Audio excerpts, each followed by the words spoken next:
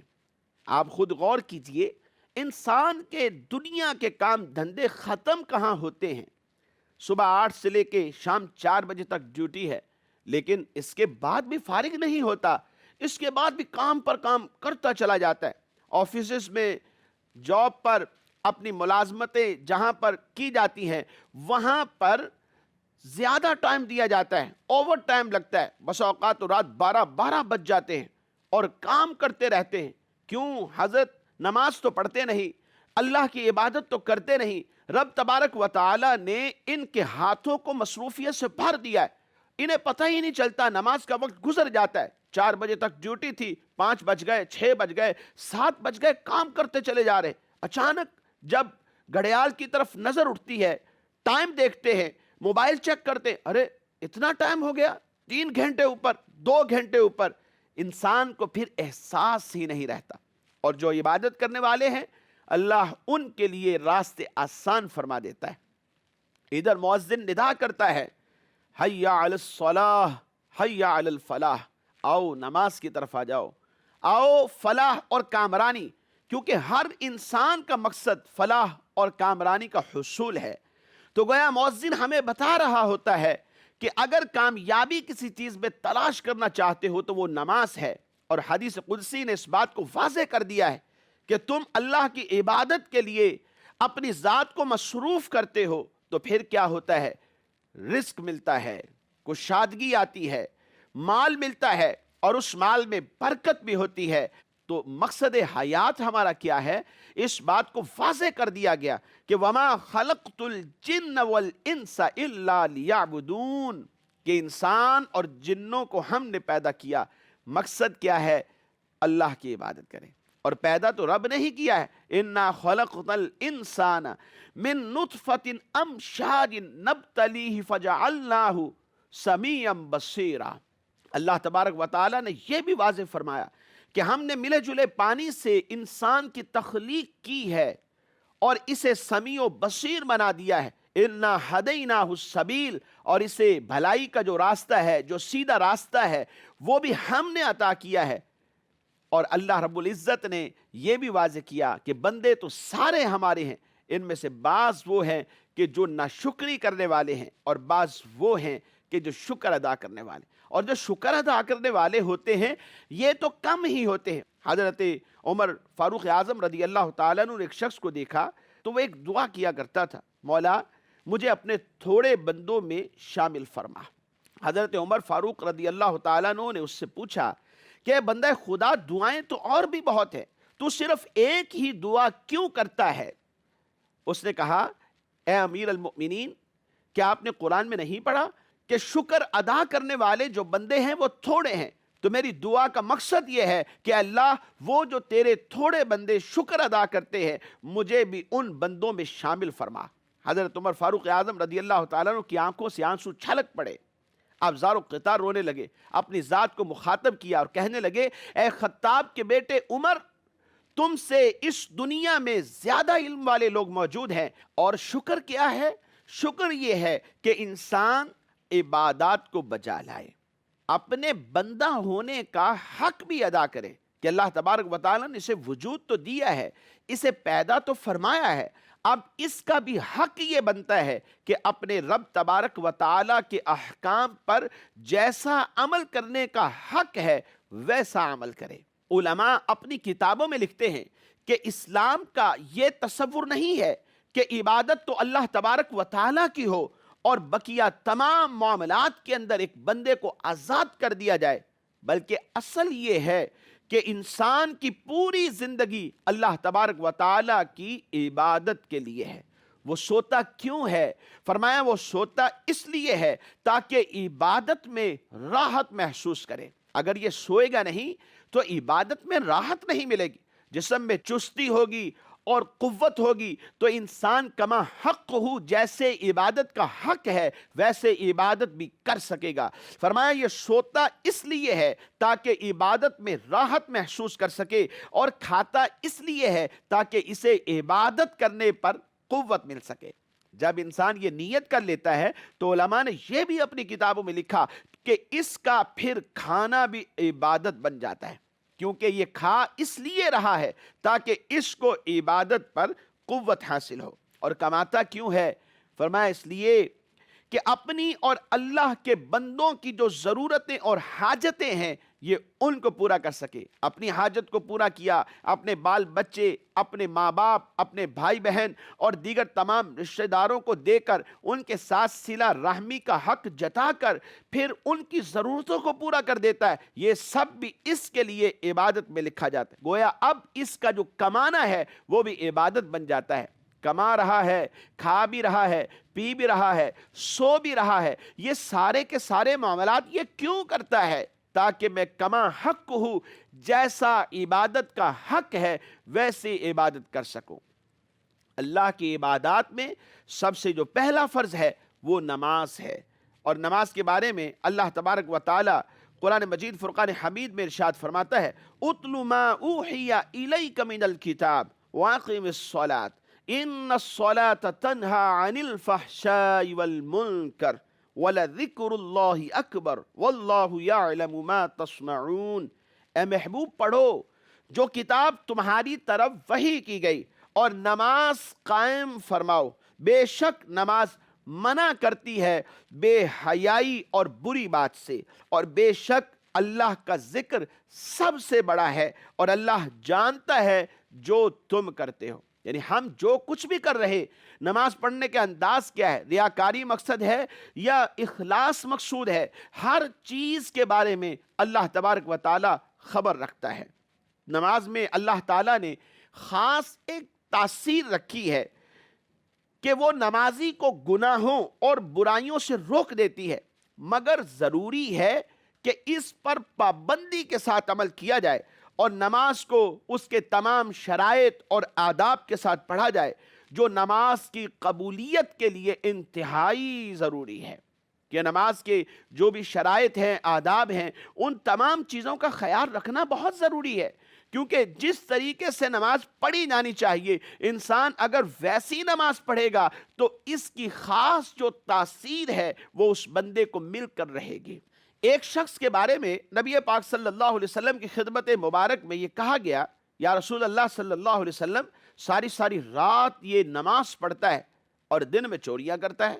نبی پاک صلی اللہ علیہ وسلم نے فرمایا اس کی نماز ان قریب اس کو برے کام سے روک دے گی، اور پھر تاریخ اس بات پر گواہ ہے، دیکھنے والوں نے اپنی آنکھوں سے دیکھا کہ وہ اپنے تمام گناہوں سے تائب ہو گیا، سب گناہوں کو اس نے ترک کر دیا اور اللہ تبارک و تعالیٰ کی بارگاہ میں حاضری دینے لگا، اور کما حق ہو جیسے عبادات کرنی چاہیے ویسے عبادت کرنے لگا، اور مکمل اللہ تبارک و تعالیٰ کی اطاعت و فرما برداری میں اور نبی کریم صلی اللہ علیہ وسلم کے نقش قدم پر چل کر اپنی زندگی کو بسر کرنے والا بن گیا۔ جب بھی کوئی پریشانی آ جائے، مصیبت آ جائے، اور مصیبتیں تو آ ہی جاتی ہیں، انسان مصائب و آلام میں گر جاتا ہے، دنیا کی زندگی ہے، صبح شام میں مختلف لوگوں کے ساتھ آمنا سامنا ہوتا ہے، ضروریات زندگی اسے لاحق ہوتی ہیں، اور ان معاملات میں آ کر بسا اوقات یہ پریشانیوں میں مبتلا ہو جاتا ہے۔ لیکن اگر ایسا ہو جائے تو نماز کا خاص اہتمام کر کے اللہ تبارک و تعالیٰ سے تعلق کو قائم کرنا چاہیے۔ حضور نبی اکرم صلی اللہ علیہ وسلم بھی ہر پریشانی کے وقت میں نماز کی طرف متوجہ ہوا کرتے تھے، جیسا کہ ایک حدیث مبارک میں ہے، حضرت حذیفہ رضی اللہ تعالیٰ عنہ بیان کرتے ہیں نبی اکرم صلی اللہ علیہ وسلم کو جب بھی کوئی اہم معاملہ درپیش ہوتا تو آپ صلی اللہ علیہ وسلم فوراً نماز کا اہتمام فرمایا کرتے تھے۔ ہمارے بزرگان دین کا انداز بھی یہی تھا کہ وہ اپنے پیش آنے والے مسائل کے لیے اللہ تبارک و تعالیٰ کی بارگاہ میں حاضری دیتے، نماز پڑھتے، اور اللہ رب العزت نماز کی برکت سے ان کی ان پریشانیوں کو دور فرما دیا کرتا تھا۔ ایک واقعہ میں آپ کے گوش گزار کرتا ہوں۔ حضرت ابو الحسن سری سقطی رحمۃ اللہ تعالی علیہ، آپ کی خدمت میں ایک خاتون آ گئی۔ ایک بڑھیا نے آ کر کہا کہ حضور میرے بچے کو سپاہی پکڑ کر لے گئے، حوالات میں بند کر دیا، اور وہ بے قصور ہے، یعنی اس کا کوئی گناہ نہیں تھا، اس نے کوئی قصور یا کوئی جرم نہیں کیا تھا، وہ غلطی میں پکڑا گیا ہے، بے قصور ہی لے گئے ہیں، اور آپ کی بات چلتی ہے، لوگ آپ کو جانتے ہیں، آئیے کچھ سفارش کر دیجیے۔ حضرت ابو الحسن سری سقطی رحمۃ اللہ تعالی علیہ نے مصلی بچھایا اور نماز شروع کر دی۔ آپ دیر تک نماز پڑھتے رہے، سلام پھیرنے کا وقت تھا، بڑی بھی بولنے لگی کہ حضرت میرے بچے کی سفارش کیجئے اس سے پہلے کہ اسے حوالات میں کئی دنوں کے لیے بند کر دیا جائے، اور آپ سفارش کریں گے باہر نکل آئے گا۔ آپ نے سلام پھیرا، سلام پھیرنے کی بات تھی، آپ نے ارشاد فرمایا کہ بڑھیا میں تمہارا ہی کام کر رہا تھا۔ ادھر دروازے پہ ایک اور خاتون آتی ہیں، وہ آ کر کہتی ہیں کہ بڑی اماں آپ گھر آ جائیں، کیونکہ آپ کا جو بیٹا ہے وہ گھر آ چکا ہے، یعنی وہ واپس آ گیا۔ آپ ذرا جملوں پہ غور کیجئے۔ حضرت سری سقطی رحمۃ اللہ تعالی علیہ، جو حضرت خواجہ جنید بغدادی رحمۃ اللہ تعالی علیہ کے ماموں جان بھی ہے اور پیر و مرشد بھی ہیں، استاد محترم بھی ہے، آپ نے نماز شروع کر دی، اور نماز کا جب اختتام ہوتا ہے تو آپ فرماتے ہیں کہ میں تمہارا ہی کام کر رہا تھا، یعنی نماز سے اس کی پریشانی کو دور کر رہے تھے۔ نماز انسان کی پریشانیوں کو دور کر دیتی ہے، کیونکہ نماز سے مدد مانگنا اللہ تبارک و تعالیٰ سے گویا مدد مانگنا ہے، اور رب تبارک و تعالیٰ بندے کی مدد فرماتا ہے جب وہ خلوص نیت سے اپنے رب کی بارگاہ میں رجوع کرتا ہے۔ تاریخ میں ایک اور واقعہ موجود ہے۔ عبداللہ طاہر یہ خراساں کے جب گورنر بنے، نیشابور جو تھا اس کا دارالخلافہ تھا، ہرات بالکل ساتھ ہی ایک شہر تھا، وہاں کا ایک لوہار اپنے گھر سے کام کاج کے سلسلے میں نیشابور کی طرف آیا۔ چند دن اس نے کام کیے، رات کا وقت تھا، سوچا کہ میں اپنے گھر کی طرف چلا جاؤں۔ ادھر یہ رات کے وقت اپنے گھر کے لیے نکلا، ہرات جانے کے لیے راستے پر سفر کر رہا ہے۔ ادھر امیر خراساں عبداللہ طاہر نے یہ بات عام کی ہوئی تھی کہ آج کل چوریاں ہو رہی، چوروں کو پکڑا جائے۔ ادھر اس کے سپاہی جو تھے وہ چوروں کو پکڑ رہے تھے، 3 چور پکڑے گئے، اور امیر خراساں کو اس کی اطلاع بھی دے دی گئی۔ ہوا کچھ یوں کہ ایک چور ان میں سے بھاگ گیا، اب 2 رہ گئے۔ سپاہی ڈر گئے کہ اب ہم کیا کریں، امیر خراساں کو جواب کیا دیں گے کہ ہم نے اس چور کو کیسے نکلنے دیا، یہ کہیں شبہ پیدا نہ ہو جائے کہ انہوں نے کوئی رشوت کا لین دین کیا ہے، اب ہم کریں تو کیا کریں، کہاں جائیں۔ اچانک سامنے سے وہ لوہار آتا ہوا نظر آ گیا، بے قصور آدمی کو پکڑ کر 3 کا فگر پورا کیا، حوالات میں بند کر دیا۔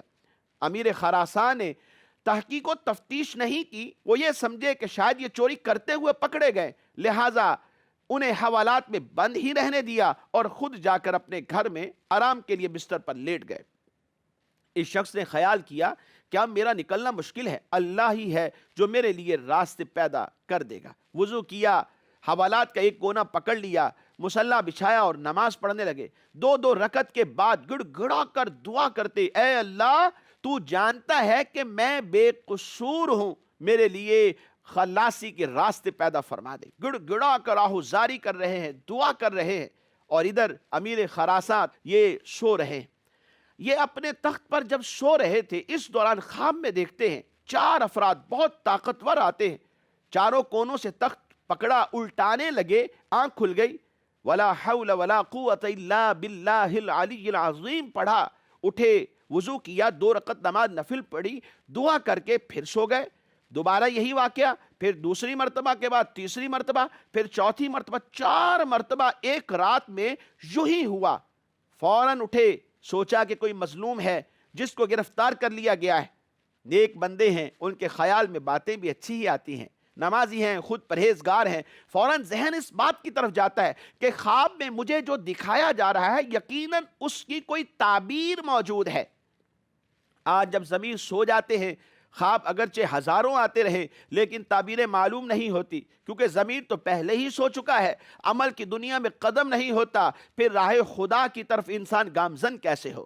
فوراً جیلر کو بلاتے ہیں، اس سے پوچھتے ہیں کیا واقعہ، کیا حقیقت؟ اس نے کہا میں نہیں جانتا کوئی مظلوم ہے یا نہیں، لیکن ایک شخص ہے حوالات کے کونے میں بیٹھا ہے، وہ اللہ کی عبادت کر رہا ہے، دعائیں کر رہا، گڑ گڑا رہا، گریہ زاری کر رہا ہے۔ کہا اس کو بلایا جائے، سمجھ گئے یہ مظلوم شخص ہے۔ پوچھا، تحقیق و تفتیش کے بعد علم ہوا کہ یہ شخص مظلوم ہے۔ اس سے کہنے لگے کہ 3 شرطیں ہیں، میں تمہیں آزاد کر دوں گا۔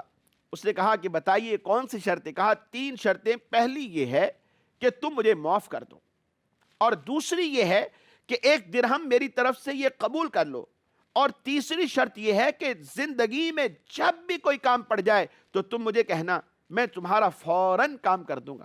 وہ شخص کہنے لگے کہ پہلی شرط آپ نے یہ کہی کہ میں آپ کو معاف کر دوں، میں رضا الہی کے لیے معاف کرتا ہوں، اور دوسری شرط یہ ہے 1 درہم قبول کر لیں، وہ بھی میں قبول کرتا ہوں، اور آپ نے جو کہا تیسری شرط کہ جب بھی کام پڑے مجھ سے کہنا، یہ میں نہیں کر سکوں گا۔ امیر خراسان نے کہا کہ یہ تم کیوں نہیں کر سکتے؟ تو وہ کہنے والا کہنے لگا کہ اصل میں بات کچھ اور ہے، کہ وہ ذات کہ جس نے ایک رات میں خواب میں کچھ لوگوں کو بھیجا ہے، اور آپ نے خود خواب میں دیکھا ہے کہ وہ آپ کا تخت الٹانے لگے، میری نماز، میرے ذکر اور میرے عمل کی وجہ سے میرا رب اگر ایک رات میں 4 مرتبہ آپ کو یہ دکھا سکتا ہے اور میرے معاملات کو حل کر سکتا ہے، تو میں کیوں آپ سے کہوں، میں اپنے اس رب سے کیوں نہ کہوں کہ جس کا ذکر میں کرتا ہوں، جس کی بارگاہ میں سجدے میں کرتا ہوں، اور جس کی نماز میں پڑھتا ہوں، اور نماز پڑھ کر میں اس سے مدد بھی حاصل کرتا ہوں۔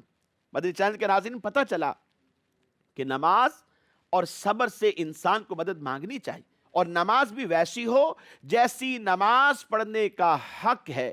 نماز کی شرائط کا خیال رکھا جائے، نماز کے آداب کا خیال رکھا جائے، اور ان تمام چیزوں کو ملحوظ رکھتے ہوئے صحیح طریقے سے جیسے عبادت کا حق ہے ویسی عبادت کر کے جب نماز پڑھیں گے تو مجھے اللہ کی رحمت سے امید ہے اللہ تبارک و تعالی ہماری نمازوں کو نہ صرف قبول فرمائے گا بلکہ ہماری برائیوں کو دور کرنے کا سبب بنا دے گا، اور ہماری بخشش کا ذریعہ بنا دے گا، اور ہماری نمازیں ہماری دنیا کے مسائل، پریشانیاں اور دیگر تمام معاملات کے جو بگڑ جاتے ہیں ان کے حل کا بھی سبب بن جائیں گی۔ اللہ کریم ہم سب کو نمازی بنائے، اپنی عبادت خلوص کے ساتھ کرتے رہنے کی توفیق بھی نصیب فرمائے، آمین بجاہ النبی الامین صلی اللہ تعالی علیہ وآلہ وصحبہ وبارک وسلم۔ ہر عبادت سے برتر عبادت نماز، ساری دولت سے بڑھ